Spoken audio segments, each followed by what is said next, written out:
As a community, we have the highest childhood poverty in the country.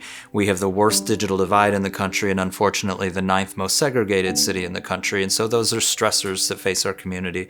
But we've also got an amazing community of resilient students and families that make it all worth it.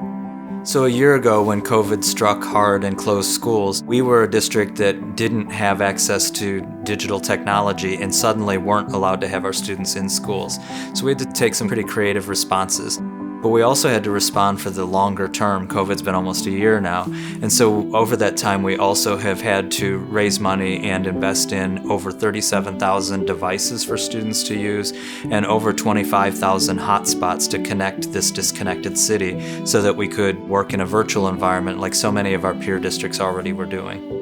So the Cleveland Indians Charities Giveathon was just a wonderful asset at just the right time. The Indians started by repurposing their existing grant to us that normally would go to spring athletics, which we couldn't do, to help us to get hotspots and devices for families, but that was just a small chink in a big, big problem. So the Giveathon raised over $50,000 so quickly that we were able to immediately turn around to connect students and families, and we were able to use it as leverage to match with state aid and federal aid to bring even more dollars into the community. And so every give, whether it was a smaller or bigger give, had a huge impact for my kids and my community.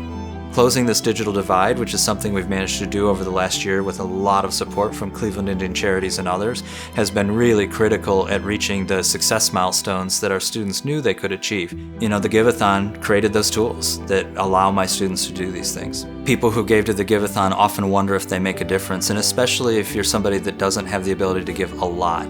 And I just want people to know it makes a difference. And it's not a hypothetical difference. It's not for kids somewhere else. It's my kids in our community who are better off because of the gift that somebody gave at the Giveathon to a child that they didn't even know.